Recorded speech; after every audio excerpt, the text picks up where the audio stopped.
Y'all think it's funny. I don't think it's funny.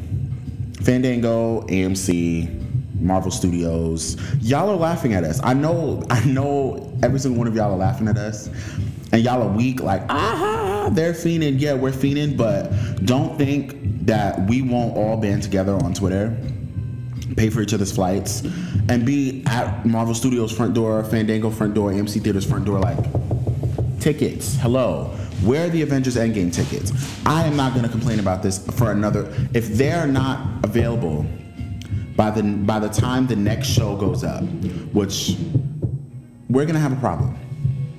And then the next show, I should not be doing NXT predictions and asking for tickets on the same show.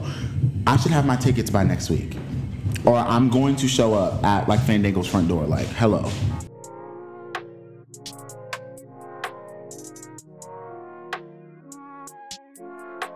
Hello, everybody. This is Jay the Creative. I don't know. You don't even know who you are. I don't even know who I am today. You know what? Why not just always be regular? I'm Angelo Avenger Carter, like I was last week. And welcome to episode 109 of Culture 316. This episode's gonna be a little bit different. It's not gonna be a wrap up or like talking about a specific part of wrestling. We are going to wrap up and kind of talk about briefly the leading three kind of narratives going into WrestleMania 35. Yeah. So on one end, you have the Brock Lesnar-Seth Rollins match for the Universal Championship. You have the Daniel Bryan versus Kofi Kingston. And you have the women's triple threat. And you have the women's triple threat between Becky Lynch, Ronda Rousey, and Charlotte Flair. So I think we're going to begin with Seth Rollins and Brock Lesnar. The build has been kind of cold. The build has been kind of cold, but at the same time, it's from a naked eye, it's underwhelming. But like when you put everything into perspective over the last 3 to 4 years, it's kind of overwhelming because the story kind of writes itself, right? So you have Roman versus Hunter. You had Roman versus Lesnar in one Mania, which Seth cashed in on. You had Dean versus Lesnar in another Mania. And now you're having another Seth versus Lesnar. So it's kind of like Lesnar kind of went through all three members of the Shield individually, inside of Mania and out. And I think Seth is kind of like the last of that three. I also feel... I just realized, he did beat almost all three of them at WrestleMania. Yeah. Because he beat Roman last year. Yeah. And then he beat Dean. I erased that Dean match from my brain. And then he beat Dean at 32. So it's kind of like interesting, and I think considering like everything that's been put on the table as far as like Dean possibly leaving WWE and Roman kind of building back towards his main event status, if you will. I think that Seth is now in a position to kind of be the guy, at least on Raw. And so I think that journey kind of begins at Mania 35. It's weird because like this, you from a naked eye, you kind of want them to do more, but then the story kind of also kind of tells itself when you put everything into perspective. Well, here's my thing. It's a case of like they're doing two separate things. They're doing the wrong thing with two separate storylines. And we'll get into the other storyline later with the triple threat for the women. Right. They're doing too much with that when they could have just left it where it was. There's so many different things that I'll address that later on. There's so many different things they could have done with that. But with this, I feel like they're doing too less. They're relying on, Paul Heyman coming out and cutting promos and Brock going in and walking around the ring, raising up the title, not doing anything. Like, I feel like if you wanted to really push this story, you could have had Brock just, you did have Brock come in and just F5 Seth Rollins like 1,000 times after the Rumble. But you very well could have had him do that this week, last week. You could have him come in and just completely destroy Seth and have Seth continue to get up. You can have Seth come out and just cut these great promos. You can have them do like a one-on-one promo where it's just like a face-off kind of? like a one-on-one face-off where you have Paul Heyman, like a backstage type thing, let's say, with Michael Cole and Seth Rollins and Paul Heyman. And then you have Brock Lesnar. I remember they did this in the build to WrestleMania 31 with the first Roman and Brock match. It was like a backstage segment where it was Michael Cole, Paul Heyman and Brock, and Roman on the other side. And it was just really Paul Heyman and Roman kind of jaw-jacking back and forth. And I'm just like, you know, Paul Heyman has a lot of like a past with, like, you know, more of the independent scene of wrestling with ECW and Absolutely. you know, with all the other promotions of wrestling. I feel like you can really take Paul Heyman's history with guys like CM Punk and the way that he had relationships with guys like that and kind of use that in a way to kind of paint the story of, you know, Seth, and I know they're kind of doing this with other stuff, like, you know, Randy and AJ is kind of like the indie guy versus the WWE guy, which Absolutely. is not really what I'm trying to say, but you could do like the small guy versus the UFC fighter. You can kind of put this in you can kind of do this in a way where it'll make more sense, where you're really telling that underdog story. Absolutely. Because we've had a couple of small guys versus Brock in the past 3 years, AJ, Finn, and Bryan. But the thing is, all of those matches had a week or less of build. But I feel like this is not like an underdog story as much as it is of a coming of age story for Seth Rollins. And the reason why I say that is because for the past, you know, at WrestleMania 31, he cashed in for the WWE World Heavyweight title, right? But he was a heel, and he was kind of put out as this cowardly heel where he kind of hid behind security. So you're saying he's coming full circle? He's coming full circle with this. This is more of like I'm not the protege anymore. I'm not the young kid hiding behind the authority. This is me being a man, the man, if you will. No pun intended for Becky. And I think that it's because it's coming from him being behind the authority to, you know, him coming back from that injury and him thinking that he was a part of the authority and then getting turned on, and then him facing his mentor, and then from there he kind of goes from that he, you know, faces him, he beats him in Mania. He's kind of freed from that authority figure, but now that he's been stripped of that authority heel figure identity, now he's kind of building a separate identity outside of that. And this has kind of been a build for 2 years. Right. And kind of like the smaller scales version of that, you know, identity coming to fruition was last year's Mania when he won the Intercontinental title. Yeah. And then now we're having him win the Universal title as kind of like the new him, you know what I mean? So yeah, I can see the full story, the full circle story coming together. Like I said, my only thing is that they could have done more. You know what I'm saying? Like They're doing too less. Like if you want to really push that coming full circle story, you can cut the promo of this is who I used to be. Like I know this is who I used to be. You could have Paul Heyman bring up the fact that he stole the title from Brock all those years ago. And, you know, he pinned Roman. He didn't pin Brock. You know what I'm saying? He cashed in midway through the match where they were both kind of, you know, bruised and battered and stuff like that. You could push that narrative, but they're not. You know what I mean? Like, they have a few times. Like, it's come up a little bit in the promos. But I feel like if you really are trying to push this full circle story, you almost have to mention WrestleMania 31 and really mention this evolution of Seth Rollins' character from the heel turn in 2014 to winning the title, to losing the title, to coming back as a heel, to turning babyface, to fighting Hunter at Mania, to kind of being, you know, the second face of Raw, or the second or third face of Raw after Braun and Roman, and going all the way to WrestleMania last year, beating Miz and Finn for the IC Championship, and then kind of, you know, your kind of rise during the summer. And like, if you really want to tell this story, that's what they should be doing. I just feel like they could be doing more. All right, I could definitely see that. But now we're gonna go on to the next one, which is Kofi versus Daniel Bryan. This I think they're doing too much for. I do not. I think they're not. Here's what I would. You seriously think Daniel Bryan beating him? I think was not too much. Here's what I think. I think that Daniel Bryan beating him was not too much because he's going to gain more heat as a heel. That's number one. Two, Vince is going to gain more heat as a heel as if he doesn't have it already. But that's going to put more, I guess, kind of more sympathy for Kofi in the eyes of just the casual fan. Now, there are people that are saying, and this is the number one criticism I've heard online all week, they're doing too much. They just need to put him in the match at Mania.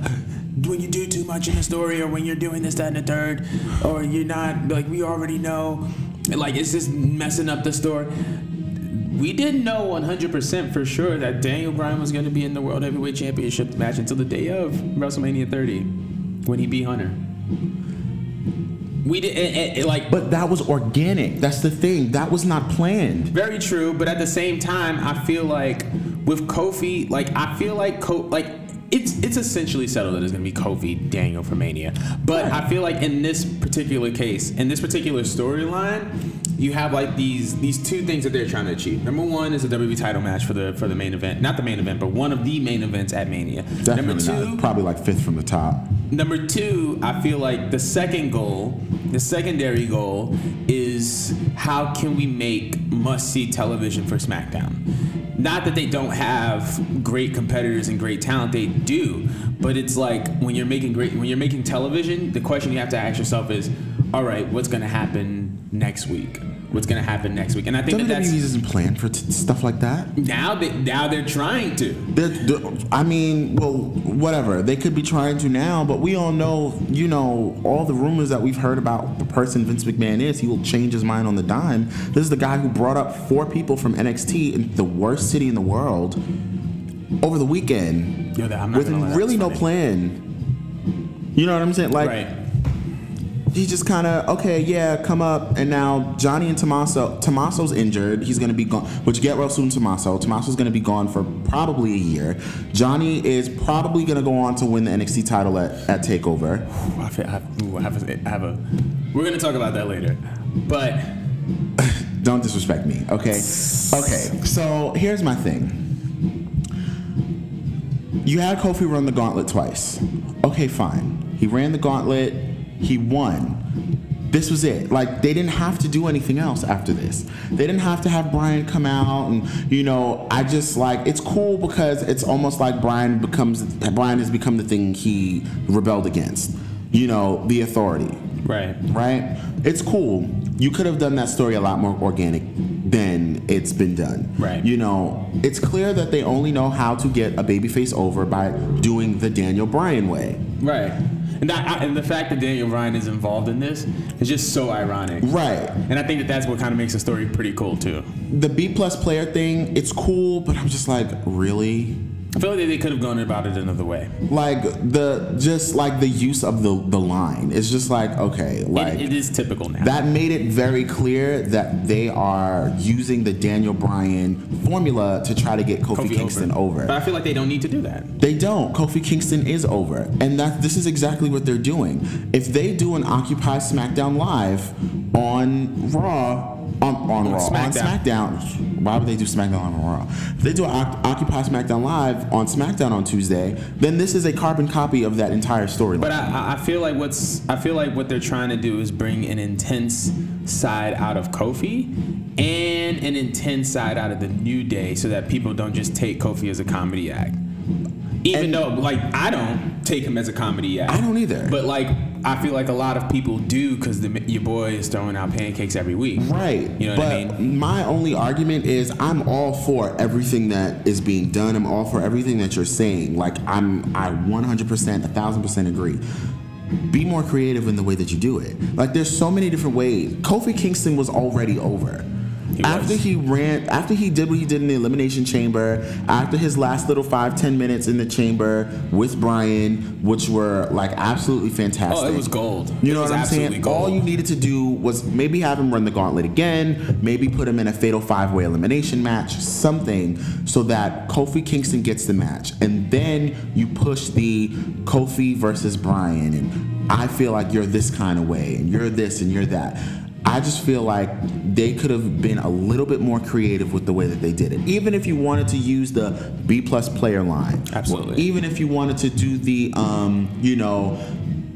because, like, I don't have an issue, because I knew this was going to happen. I knew Kofi was not going to get the title match this week. Right away, right. Like, I knew it was gonna happen. I was like, watch, either they're gonna beat him or Vince is gonna go, I wasn't impressed. You're not getting the match anyway.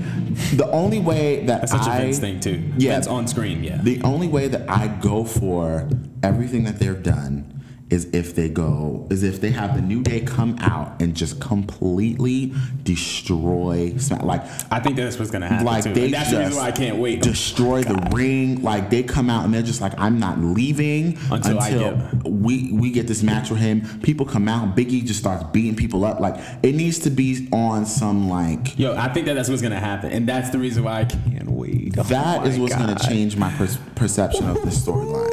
If they come out, because the Occupy Raw thing was very Daniel Bryan-esque. Exactly. It was very Yes Movement 2014, Daniel Bryan, perennial babyface. Yeah. So it needs to be something different to drive Kofi to Mania, and as far as this.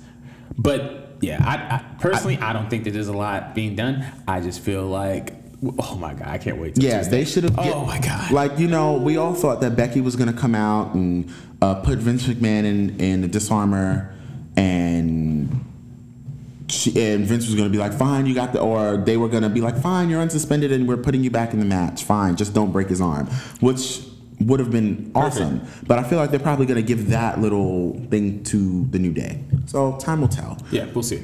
We'll see about that. But the next match would be the triple threat, and this is the match that I do think a lot was done for. Way too much.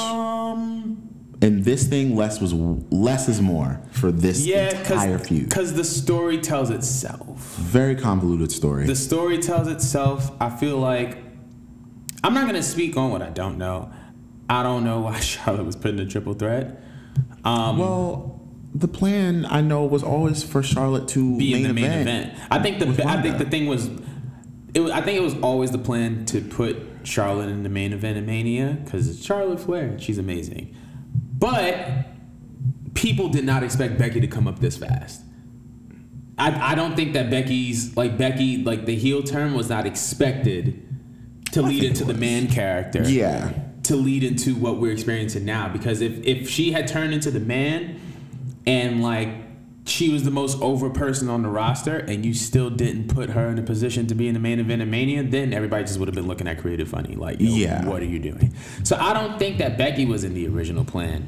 And it's funny because it's like this particular storyline, I don't have a problem with these three being in the match. Oh, no. I think that Ronda, Charlotte, and Becky should be. With Charlotte, the match is going to be a better match. Phenomenal. It's going to be a great match. I just feel like with the whole Ronda turning heel, that was cool. Ronda turning heel was cool. The way she turned heel was kind of whack. But it was don't turn heel and then run in at Fastlane to put the fan favorite in the match. I have so many issues with this story. It literally does not make sense. So, okay, right? Goes all the way back from SummerSlam. Right. You turn Becky heel. Fine. You know what I'm saying? She shouldn't have been a heel, but, everything Charlotte got, I guess you could say, was warranted. Absolutely. Charlotte got inserted into the match at SummerSlam, blah, blah, blah, whatever. You go through their whole story. Survivor Series comes around. Nia Jax, potatoes Becky. Takes her out of the match. Takes her out for what was it, 2-3 weeks? Now, here we are. Becky picks Charlotte. Blah, blah, blah, whatever. Okay, cool. Charlotte beats the hell out of Ronda Rousey with a kendo stick. All right, cool. We get to, TLC. Ronda costs Becky and Charlotte the match. Asuka wins the SmackDown Women's Championship. You have Becky tap at the Royal Rumble. I did not have a problem with Becky tapping. I don't think it was that big of a deal. I feel like Asuka, right? If we're trying to build Asuka back to dominance, at least a fraction of who she used to be, then fine. You have her tap out somebody who you have her tap her out. I didn't have an issue with it. A lot of people, other people did. I didn't. I don't know why people had an issue with it either. But whatever. People had an issue with it. Now, my thing is that promo alone that Ronda and Becky cut the night after the Rumble. That's it. That's all you needed to do. And then you have Charlotte come out on Tuesday. Becky wasn't supposed to be in the match. I am the rightful Royal Rumble winner. You go to, I don't know, Elimination Chamber. They have a triple threat match. If Charlotte wins the match, she gets in. Maybe they go to a no contest. Something happens. Charlotte gets in the match. But you know, it's funny. If they did that, they would have called something similar to what you called with Daniel Bryan, because that was how. You're not even. I don't even know if you're gonna remember this. Rey Mysterio, Randy Orton, Kurt Angle in 06 for the World Heavyweight title. I wasn't watching in 06. So that's exactly. Yeah, that was the exact plot. Like Rey came in at number 1, eliminated Randy. I'm at 2000 right now. Randy was like, nah, I'm the rightful owner. And then Randy and Rey went to Mania. No, went to No Way Out, and Randy rolled Rey up. And so Randy was like, now he was in the match at Mania against Angle for the World Heavyweight title. And then Teddy Long came out and was like, no, it's a triple threat. Da, da, da, da, da. And then they went to Mania, Rey wins the title. So that plot. Right. And I mean, okay, the thing is, so the thing is you're going to recycle stories from wrestling. It's wrestling. It's going to happen. It's going to happen, right? But the thing about the Kofi and Daniel thing is the Daniel Bryan come up from 2012 to 2014, or even from when he got signed 2010 to 2014, that was all completely organic. WWE was actively trying to keep Daniel Bryan from getting in that main event. Like, I think we all know this. Daniel Bryan wrote it in his book. I read his book. We know this. And it literally was like from that point in 2014 where, really in 2012 where he lost in 18 seconds to Sheamus, and then the Yes Movement started. And then in 2013, the Money in the Bank cash in by Randy. And then 2014, he wasn't in the Rumble. He lost in the Elimination Chamber. And then he did the Occupy, and then they were just like, fine, we're just going to go with Daniel Bryan because they're just going to hijack every single one of our shows. Right. You know what I'm saying? That was completely organic. The next match is Charlotte versus Becky versus Ronda Rousey. So, like, where do we start? I think that too much has been done. Yeah. Put that off the bat. I think too much has been done. And I think that the reason why is because of the meteoric rise of Becky Lynch. Creative was not prepared for that. I feel like all these women deserve to be in the main event. That's without a question. And I feel like it's going to be a banger of a match. Well, they've earned it. They've all earned it. In their own right, they've all earned it. So, yeah. You know, okay, so I'm going to give you guys the abridged version because I just said all of this, unfortunately. All right, so the abridged version is, I just honestly feel like they've done too much. Right. They have, the story has been so incredibly convoluted. You have the night after the Rumble, night after Becky wins the Rumble, you have Ronda come out and Becky come out. They both cut these incredible promos. And from there, you could have added Charlotte. You could have been like, Charlotte Flair could have just been like, Becky wasn't even really in the Royal Rumble. I was the last person who was supposed to be in the Rumble that was in the match. So I rightfully belong in the title match. You could have had them do Charlotte and Becky at either Elimination Chamber and maybe they go to a no contest. And then, because then you have Ronda maybe work a Raw women's match at WrestleMania. A Raw women's title match at Elimination Chamber. You have her work one at Fastlane. Right. Then, and then at Fastlane, you have maybe Charlotte and Becky go at it again. Boom, Charlotte maybe wins by a roll-up, wins by disqualification, something like that. Charlotte gets added to the match, and then it becomes a triple threat match. Then you can do your triple threat promos or whatever, have them come out on Raw, have them come out on SmackDown, whatever. Instead, you have Becky with this never-ending knee injury fighting at Fastlane for a match that she already won. But I also feel though, because I feel like one of the Becky's driving home points is like Charlotte has been given these opportunities, and I feel like a lot of fans feel as if Charlotte has been given opportunities, and I feel like that's one of the reasons why Charlotte was getting booed even though she was getting pushed as a face. And I feel like that's one of the things that they wanted to capitalize on, because it makes Charlotte even more of a heel and it makes Becky even more of a face. Yeah, and like I can see your point, but like in terms of like that would have been perfect. Like what you're saying would have made sense within the story that I just told. Right. Because Charlotte feels like, well, Charlotte is like, well, I was the last person. I deserve to be in that match.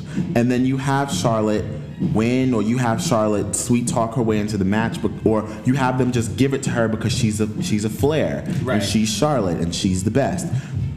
To push that narrative of Charlotte always gets what she wants, or Charlotte always gets what, you know, she maybe doesn't deserve at the moment, or whatever the story that they're trying to push is. Right. Instead, like I said, you have Becky, you know, and Ronda do these great promos. Then you have Becky have a bad knee. She punches Stephanie, she slaps Triple H, she gets suspended. A week later, she gets invited back. We'll unsuspend you.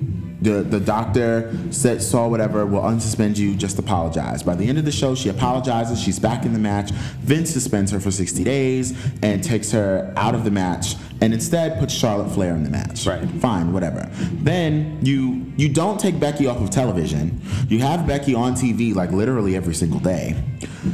Then what ends up happening is you now have these stupid things where Becky's coming out on a crutch and she's just beating, well, not stupid, but you have Becky coming out on a crutch, beating people up, which is cool. Becky's cool. At Elimination Chamber, you have that really cool segment where Becky comes out, beats up Charlotte, beats up Ronda. That right there, cool. Oh, Becky, you're doing too much, blah, blah, blah, whatever. Then, out of nowhere, you have Ronda relinquish the championship, or so we thought. The next week, you have Stephanie just reinstate Becky out of nowhere, and then make the match at Fastlane a Raw Women's Championship match for Ronda to just come back and go, I never relinquished the championship, when in fact you laid it down and walked away. So now, right there, it's confusing. Then you have Ronda do these not really not good promos, and then you have her do this convoluted heel turn where it's just like, you know what, she's talking really fast and she's trying to get everything out, and you know, as much as I really do like how, you know, as much as I like Ronda, because you know, I don't necessarily dislike Ronda, you know, some of the things she said aren't like the biggest, you know, positive light on her character, but as far as her being a wrestler, you know, she's good. She's a good wrestler. She's taken to it very quickly.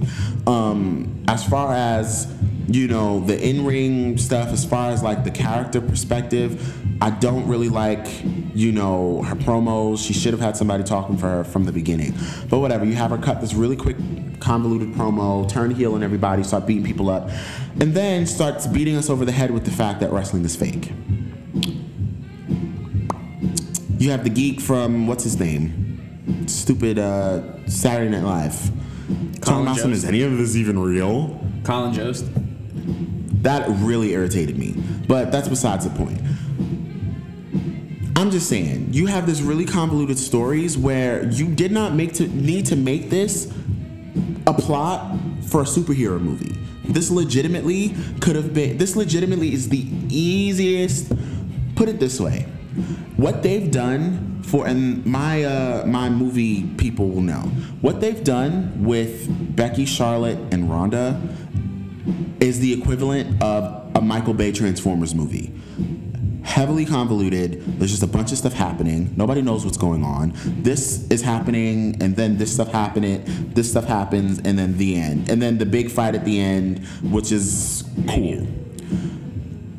Compared to what they could have done with something like to the effect of a Marvel movie. Simple plot, very easy to follow, some comedic stuff, some serious stuff, the end, big epic battle, bang, the end. Ronda Rousey goes on her little vacation until SmackDown comes back to, SmackDown is on Fox. Charlotte Flair maybe stays on SmackDown. Becky moves to Raw because she's the Raw Women's Champion. Boom. Boom. That's just how I feel. So we want to know how y'all feel about this. I also have one thing to say. Go ahead. Remember right before the Royal Rumble when people were like, Braun Strowman was taken out of that match because Vince didn't want to beat him again. Y'all remember that? Okay, who was the first person to be announced for the Andre the Giant Memorial Battle Royal? Braun Strowman. Oh, y'all. So Becky was talking about Ronda at a Golden State Warriors game, which is actually pretty cool. Got like a whole custom jersey and everything. Oh, that's so dope. That's so fire. Yeah, I'm gonna put this away. But yeah, Braun. It's really sad how they cooled him off. Honestly, they should have just given him the Universal Championship at the jump. That's Crown jewel. At Sweet Saudi Money 2, which we'll be having a Sweet Saudi Money 3 in May. I won't offer my opinions on that. Neither will I. But we want to hear your opinions. So feel free to comment. Feel free to like. Thank you for watching episode 109. And we'll see you guys next week. Yeah, we'll see you guys next week.